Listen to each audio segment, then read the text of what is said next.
بلکہ کیمسٹری کے ٹیچر تھے, وہ مجھے ملے تو مجھے کہتے ہیں کہ مجھے نا میری یونیورسٹی نے نکال دیا. تو میں نے کہا سر کیوں نکالا؟ کہتے ہیں اس لیے کیونکہ میں نے دیکھا کہ ایک یونیورسٹی کے اندر کوریڈورز میں ایک ایریا تھا جو ذرا چھپا ہوا تھا, جس طرح وہ کوریڈورز کے بعد ایک ٹرنس آتا ہے سیڑھیوں کے پاس نا, وہ سیڑھیاں بھی ایسی ہیں کہ اس کے اوپر چھت ہی ہے, مطلب the level of floors ہے وہ آخری لیول ہے, اس کے اوپر چھت ہے وہاں کوئی نہیں آتا, تو وہ اینڈ میں سیڑھیاں, وہاں پہ کوئی نہیں ہوتا عام طور پہ. کہتے ہیں میں وہاں سے نکل کے پتہ نہیں کہاں جا رہا تھا, تو کہتے ہیں کہ میں نے میری نظر پڑی وہاں پہ there were two students, a boy and a girl, who were doing very inappropriate things, very inappropriate. تو کہتے ہیں کہ میں نے ان کو روکا اور منع کیا کہ مطلب ڈانٹا ان کو نا کہ واٹ از دس, ٹھیک ہے. اچھا کہتے ہیں کہ انہوں نے جا کے نا, اور میں نے جا کے کمپلین کیا پرنسپل صاحب کو, ٹھیک ہے, میں نے پرنسپل تھے یار جو ان کے ریکٹر صاحب ہیں, ان کو میں نے کمپلین کیا کہ میں نے یہ بڑا اناپروپریٹ دیکھا ہے. واللہ العظیم وہ کہتے ہیں کہ مجھے ریکٹر صاحب نے, پرنسپل صاحب نے یہ کہا کہ sir this is not your job, you are not here to tell them what is right from wrong, you are here to teach them chemistry, teach chemistry. No, get out. اس نے کہا get out نہیں, I am leaving this institute. اس نے کہا اگر میں بچوں کا روحانی باپ نہیں ہوں نا, کہتے ہیں میں اپنے بچوں کے لیے پسند نہیں کروں گا یہ. میں اگر مجھے اگر اتنا حق نہیں ہے کہ میں اگر ان کے ماں باپ کو پتہ, یہ کہتے چلو مجھے چھوڑو, ان کے ماں باپ کو بتا دو یہ ہوا ہے, کیا ان کے ماں باپ نے ان کو اس لیے بھیجا یہاں پہ کہ یہ یہاں پہ یہ کام کریں. تو کہتے ہیں کہ جب وہ پرنسپل نے میری بات نہیں سنی, میں نے کہا تھینک یو ویری مچ, میں نے اس جگہ پہ کام ہی نہیں کرنا کیونکہ بھائی میں نے اللہ کو جواب دینا ہے, میں یہاں پہ بیٹھ کے منہ بند نہیں رکھ سکتا. I am sorry to say that, I am sorry to say. کہتے ہیں آئی واکڈ آؤٹ. میں نے کہا میں کہ سر آپ کے اوپر سلام ہے, آپ جیسے ٹیچر ہوتے نہیں آپ کے اوپر.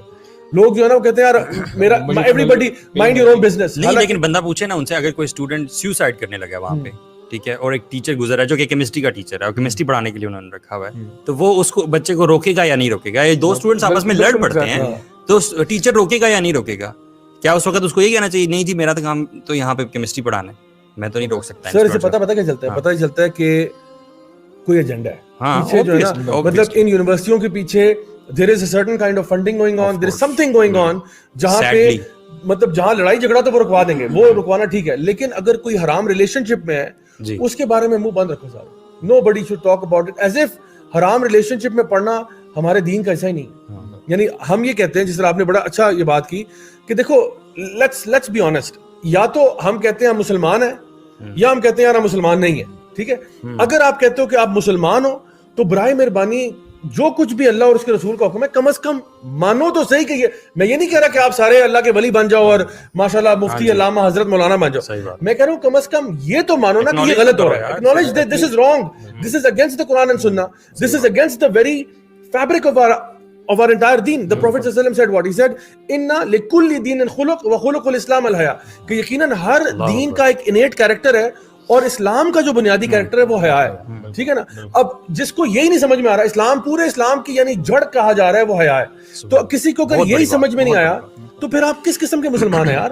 یا تو آپ کو نا کہ جی میں اوپنلی آپ کہتے ہیں جی میں مسلمان ہی نہیں, میرے اوپر شریعت نافذ نہ کرے, پھر ہم نہیں کریں گے, ہمیں کچھ کہنے کی ضرورت نہیں ہے. لیکن جب آپ یہ کلیم کرتے ہو کہ جی ہم مسلمان ہیں, ہم لا الہ الا اللہ پڑھنے والے ہیں, تو لا الہ پڑھنا یعنی صرف یہ کلمہ نہیں ہے, اس کا مطلب ہے I am upon a lifestyle which is basically that I will do my best. میں یہ نہیں یعنی کلیم کرتا کہ I am perfect, but I will do my best to follow in the footsteps of the Prophet صلی اللہ علیہ وسلم in order to follow the teachings of the Quran. کم از کم یہ میری کوشش ہوگی, اور میں جس جگہ پہ بھی ہوں میں کوشش کروں گا کہ جہاں پہ بھی نیکی کا حکم دے سکتا ہوں میں دوں, برائی سے رکوں.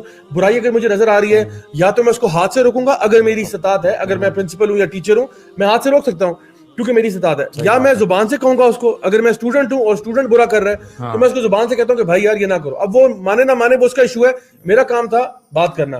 اور تیسری چیز یہ اگر کچھ بھی نہیں کر رہا تو کم از کم دل میں تو برا سمجھ رہا ہوں یار یہ غلط ہو رہا ہے, and maybe we should do something about it. So اصل میں سمجھتا ہوں کہ ہم لوگوں نے نا جب کمپارٹمنٹلائزیشن کی بات آتی ہے نا, ہم نے پتہ نہیں اسلام کو اپنے دماغ کے کس کونے میں جا کے بند کر کے تالا لگا کے نا چابی ہم کھا گئے. Like we have basically locked away Islam in a box, کہ اسلام مطلب ہے اپنی نماز پڑھو, اپنا یعنی دین وہ اللہ سے بس کوئی ریلیشن شپ رکھو, اور سوسائٹی معاشرہ اس کا کوئی اسلام سے تعلق واسطہ نہیں ہے. حالانکہ دین جو ہے یہ پورا مکمل ضابطہ حیات ہے. It tells you every single دین کا مطلب لائف سٹائل ہے, آپ کی ہر چیز اس میں انکلوڈ ہوتی ہے. جیسے آپ حیا کی بات کر رہے تھے نا, حیا کے بارے میں تو اتنی سخت احادیث ہے نا, سبحان اللہ, ایسا لگتا ہے کہ شاید حیا ہی اسلام, سارے کا سارا اسلام جو ہے وہ حیا کے اندر ہے, جس کو ایک برانچ آف ایمان کہا گیا نا. اور اس طرح کہا ہے اللہ کے نبی صلی اللہ علیہ وسلم نے سبحان اللہ کہ ایمان جو ہے وہ ڈیپینڈنٹ ہے حیا پہ اور حیا ڈیپینڈنٹ ہے ایمان پہ. ان میں سے جب ایک چلا جاتا ہے تو دوسرا خود بخود چلا جاتا ہے. اس کا مطلب ہے کہ فحاشی ہے اگر حیا کسی شخص کی چلی گئی ہے, اس کا کیا مطلب ہوا کہ اس میں سے ایمان بھی چلا گیا.